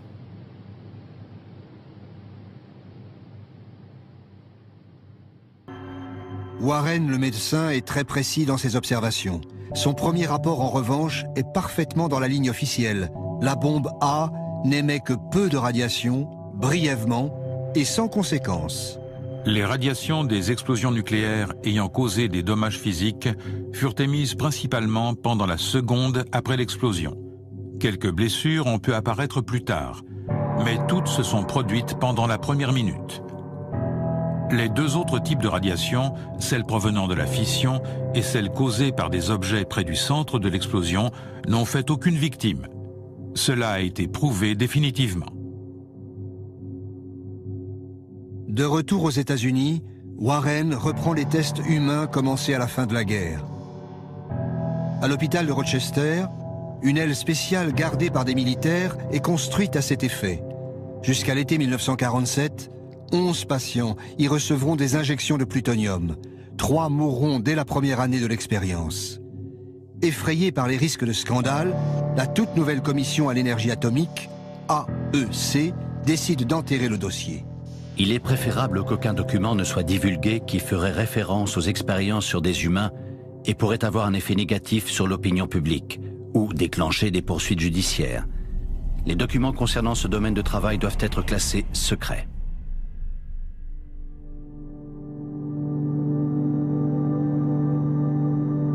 Aux États-Unis, on s'interroge sur l'éthique médicale, tandis qu'à Hiroshima et Nagasaki débute une grande enquête sur les radiations. Le nouveau secrétaire d'État à la Marine presse Truman d'exploiter les données scientifiques recueillies à Hiroshima et Nagasaki. Les résultats provisoires de l'enquête montrent qu'environ 14 000 Japonais ont été irradiés par l'explosion nucléaire.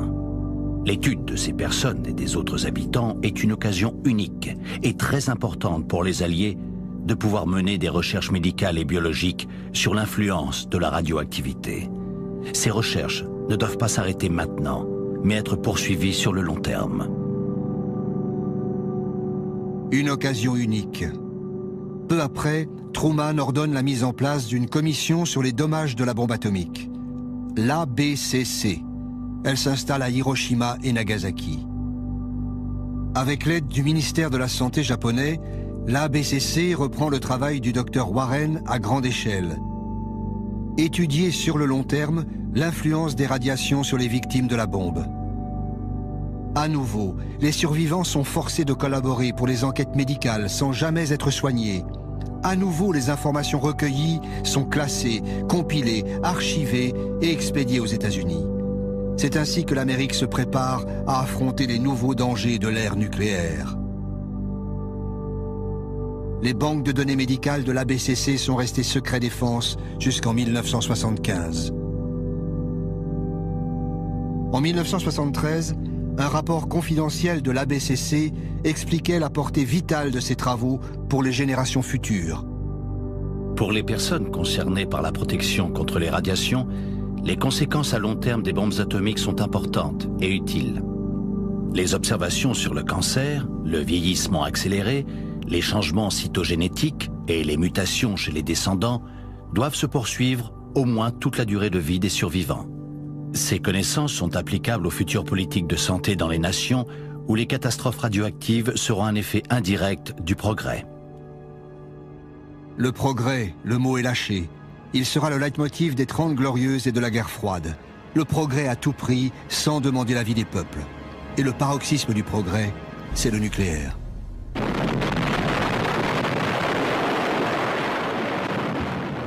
Nucléaire militaire d'abord. Dès la fin des années 40, la course aux armements est lancée à vitesse exponentielle. L'URSS s'y jette tout de suite pour rattraper son grand rival, puis viendront la France, la Chine, et ceux qui feront cette course en secret, Israël, l'Inde, le Pakistan. L'arsenal mondial devient un monstre incontrôlable.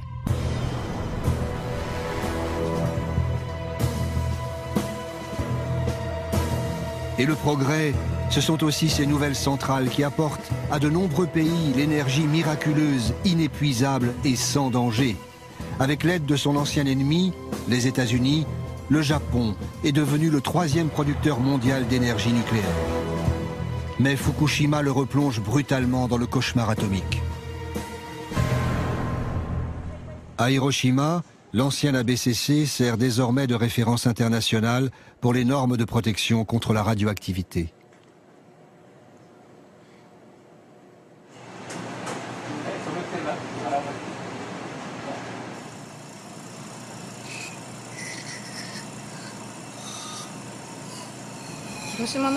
Personne n'avait imaginé que les irradiés de Hiroshima auraient des leucémies, des saignements de gencives ou des taches sur la peau. Mais maintenant, on sait bien que dans une zone donnée et avec une dose de radioactivité donnée, on aura tel problème de santé. Les gens de Fukushima sont inquiets parce qu'ils pensent au risque de cancer. Ils ont dans la tête les images de Hiroshima comme les brûlures, les dents qui tombent ou les morts. Je suppose qu'ils sont très angoissés car ils imaginent qu'il peut leur arriver la même chose. Tous les 2 ans, depuis 35 ans, M. Nakanishi vient passer une série de tests médicaux à l'ancienne ABCC, devenue centre de recherche sur les effets de la radiation.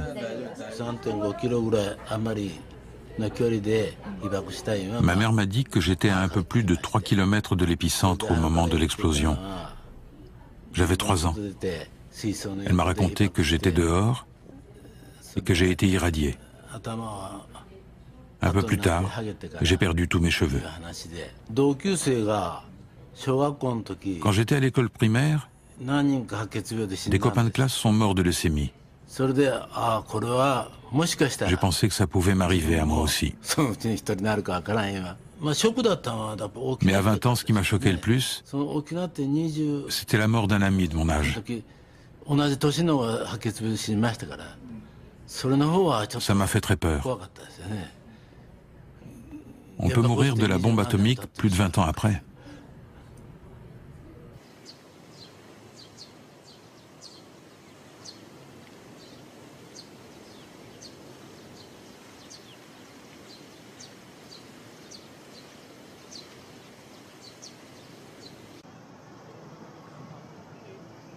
Chaque année, le 6 août, les habitants de Hiroshima commémorent le jour où le monde est entré dans l'ère nucléaire. Le Japon a été le seul pays victime de la bombe atomique.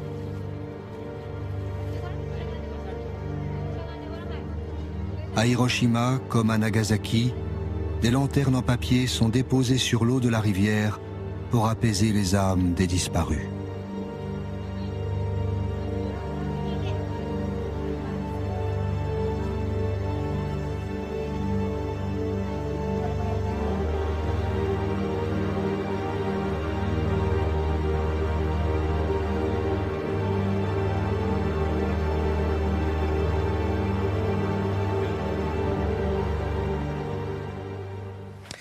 Quelques lanternes en papier pour apaiser les âmes disparues d'Hiroshima et de Nagasaki. Alors ces 100 000 morts, sans doute plus d'ailleurs, auraient-ils pu être évités? Et cette ère nucléaire dans laquelle ces bombardements nous ont fait entrer, est-il possible aujourd'hui d'en sortir? Eh bien, nous allons en débattre ce soir avec nos invités. Anne Lauvergeon, l'ancienne dirigeante du groupe nucléaire français Areva, l'ancien ministre de la Défense notamment, Pierre Jox, et le journaliste spécialiste des questions de défense au Point, Jean Guinel. Bonsoir à tous les trois.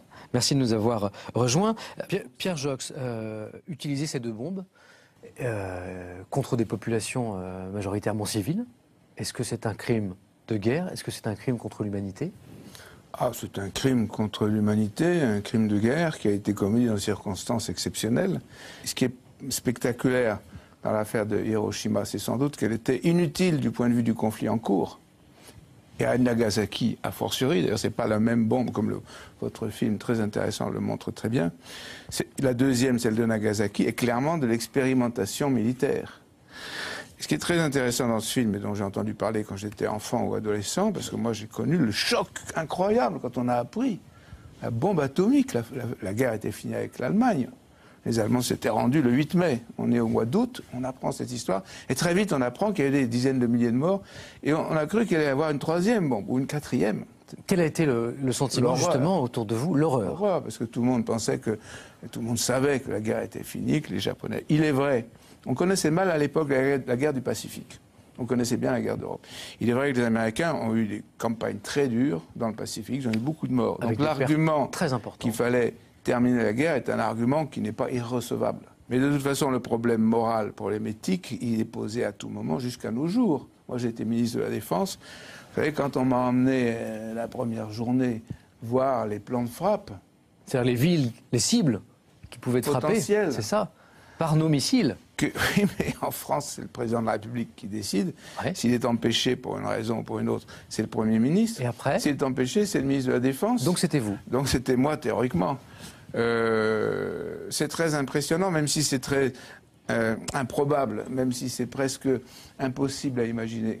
N'empêche qu'on est dans un endroit secret, avec des cartes secrètes et avec des officiers spécialement habilités. Et là, on imagine que vous, Pierre Joxe, vous vous dites, un jour, on me demandera peut-être de donner le feu vert. Pour des raisons que vous connaissez, à donner à la place du chef de l'État, en plus, alors qu'on n'a pas été élu pour ça, le feu vert, l'ordre d'aller pulvériser 2, 3, 4, 5 villes, en plus que je connaissais, puisqu'en l'occurrence, c'était dans des pays que je connaissais. Des villes russes, par exemple. Et le problème moral, le problème éthique, c'est le problème général de rapport entre la guerre et la population civile. Quand on emploie l'arme nucléaire dans des conditions de stratégie anticitées, c'est-à-dire qu'on emploie véritablement le moyen de terreur nucléaire pour obtenir un objectif politique plus que militaire. Donc c'est un problème qui est encore posé. Cela dit, peut-être que l'avantage principal de l'arme nucléaire, c'est qu'elle est tellement extrême, les conditions dans lesquelles elle a été employée sont tellement épouvantables que personne ne s'en servira jamais. C'est une question qu'on va se poser tout à l'heure, effectivement, quelle est la réalité aujourd'hui de la menace nucléaire et le sens de cette arme. Anne Lauvergeon, qu'est-ce que vous avez pensé de ce documentaire? Et est-ce qu'il est possible que l'histoire du nucléaire commence par un énorme mensonge? Alors j'ai trouvé ce film d'abord de M. Watanabe tout à fait remarquable. Extraordinairement intéressant, qui donne d'ailleurs des aspects peu connus de l'histoire du projet Manhattan et qui rentre dans un projet secret. Alors je dirais similitude et grande différence avec le système français. Similitude, responsabilité du président. C'est le même système aux États-Unis qu'en France. C'est le président qui décide, sans le Congrès, sans même le vice-président, sans ses ministres, sans personne. C'est lui qui décide. Le système français, c'est pareil.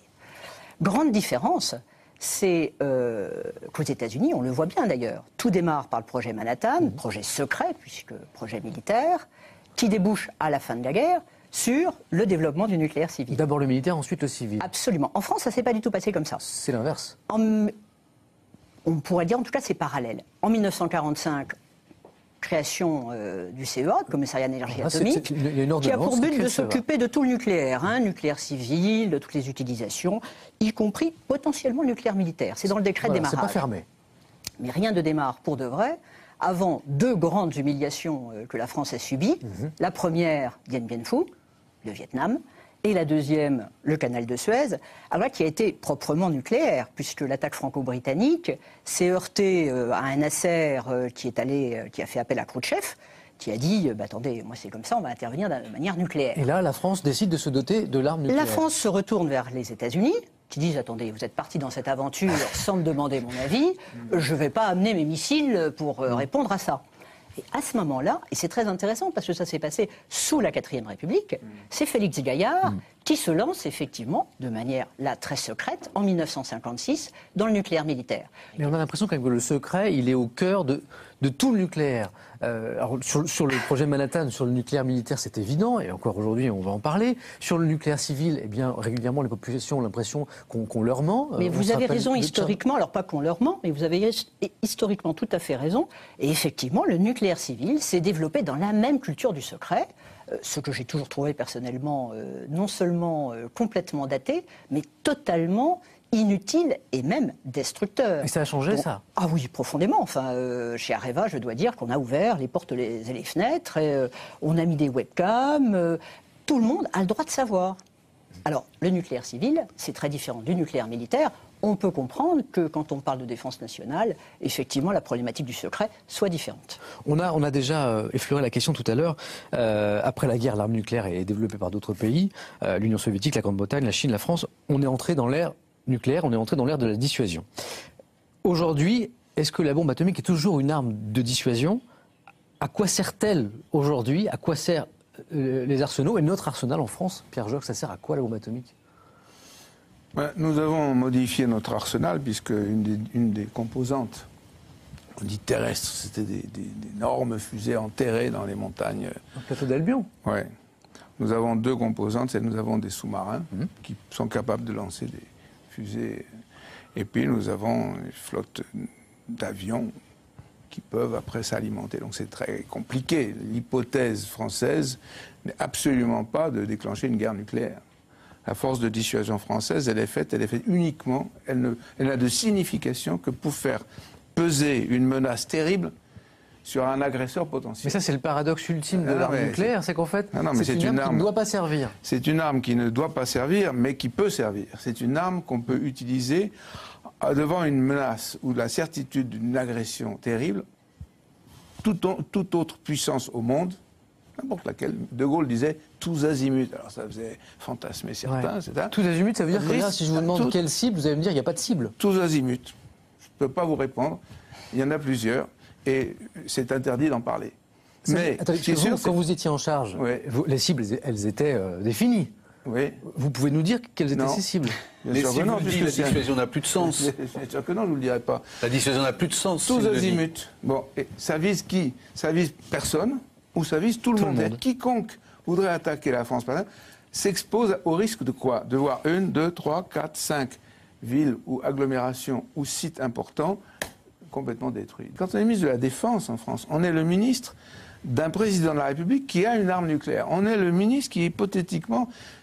La France est une puissance nucléaire. Une puissance nucléaire au sens, je parle du militaire, c'est-à-dire qu'elle a cette force de dissuasion. Il n'y a pas énormément de pays, donc c'est d'une nature différente. Et dans votre film, qui est très intéressant, on voit, quand ils vont à Potsdam, Truman apprend que l'expérience a eu lieu, camouflé. Voilà, et là, il devient très sûr de lui. Non, il dit, c'est un autre homme.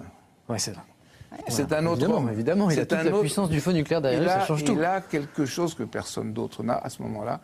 Et ça, c'est une différence, je crois, importante, y compris dans les discussions diplomatiques. La France, à la limite, dans certaines circonstances, peut prendre des décisions plus risquées parce qu'elle a quelque chose que les autres n'ont pas. Alors qui sont les autres qui l'ont? C'est ce qu'on ne sait pas. Combien d'armes nucléaires, quels moyens de délivrance ont les autres pays? Pour ce qui est des États-Unis, de la Russie et sans doute de la Chine, on sait que c'est considérable. À peu près. Mais ça, on va en parler des arsenaux nucléaires à travers le monde. Heureusement, on a quand même 2-3 petites choses à dire. Jean Guinel, on a bien compris à quoi ça pouvait servir, même si les cibles ne sont pas définies. D'accord.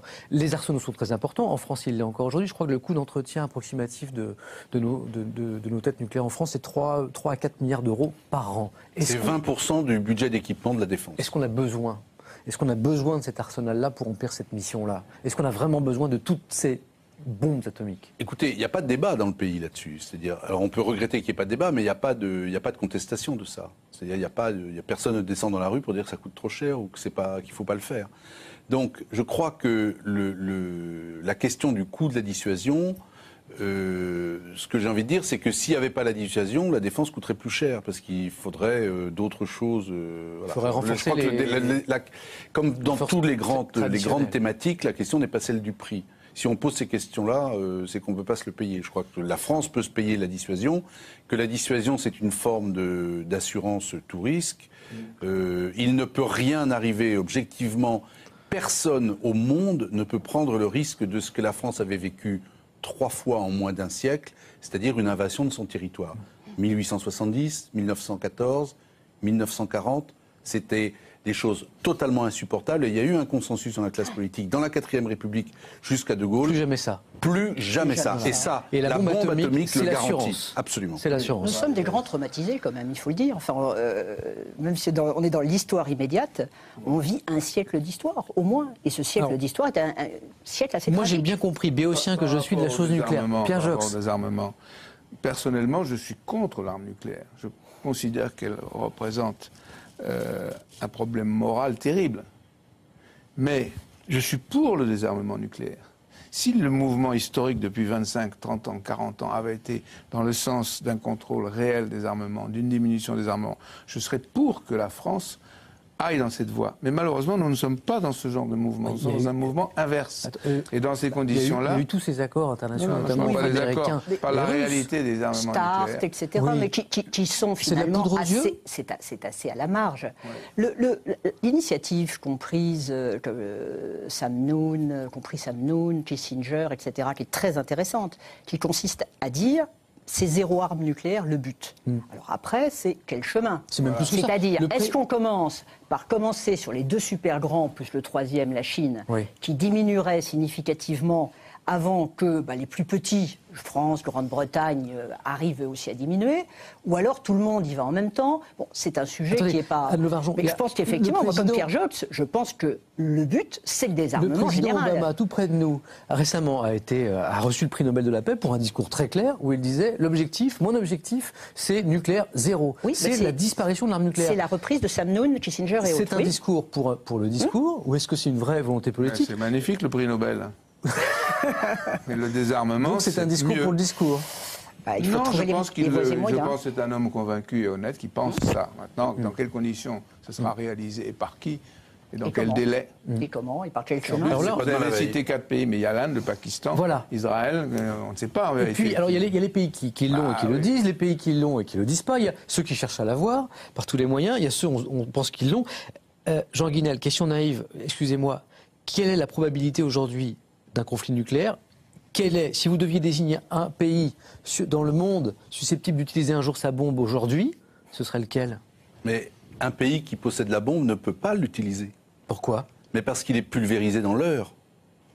Il n'existe plus dans... C'est-à-dire, il se suicide s'il utilise la bombe. Ce que vous dites, c'est extrêmement rassurant. Vous nous dites que même les pays qu'on montre du doigt en disant « Oh là là, la Corée du Nord a ses bombes, l'Iran veut l'avoir. » Mais l'Iran, regardez la carte de l'Iran. Regardez la carte des pays qui... Vous nous dites, il n'y a pas d'inquiétude à avoir, ils ne l'utiliseront pas. Je prétends, je n'ai pas la science infuse, je prétends que si l'Iran veut la bombe, c'est exactement comme la France voulait la bombe dans les années 50. C'est-à-dire, il ne veut pas la bombe pour s'en servir, il veut la bombe pour être respecté par ses voisins. Pierre Jox, vous êtes d'accord? Qui l'ont. La Russie, parce que ça, c'est une analyse intéressante, mais j'aimerais savoir si vous êtes. Regardez, si vous la partagez. Est environné par la Russie, le Pakistan, l'Inde, Israël, les Américains en Irak, très bien. Les Saoudiens qui veulent la bombe. Tous ceux-là ont la bombe et lui ne l'a pas. J'entends l'argument. Voilà, Pierre Jox, Anne Lauvergeon, est-ce que vous êtes aussi optimiste que Jean Guinel? Je ne suis pas aussi optimiste, mais je suis peut-être moins bien informé que Guinel, qui rentre de Chine, où j'ai été plusieurs fois, mais lui, il en revient. Je ne suis pas aussi optimiste. Je pense que les tensions du siècle qui est commencé maintenant sont en Extrême-Orient, dans l'Extrême-Orient, autour de l'Extrême-Orient, et qu'en Extrême-Orient, le risque que certaines tensions aboutissent à des conflits, et éventuellement à des conflits qui aient une phase nucléaire, on ne peut pas l'exclure.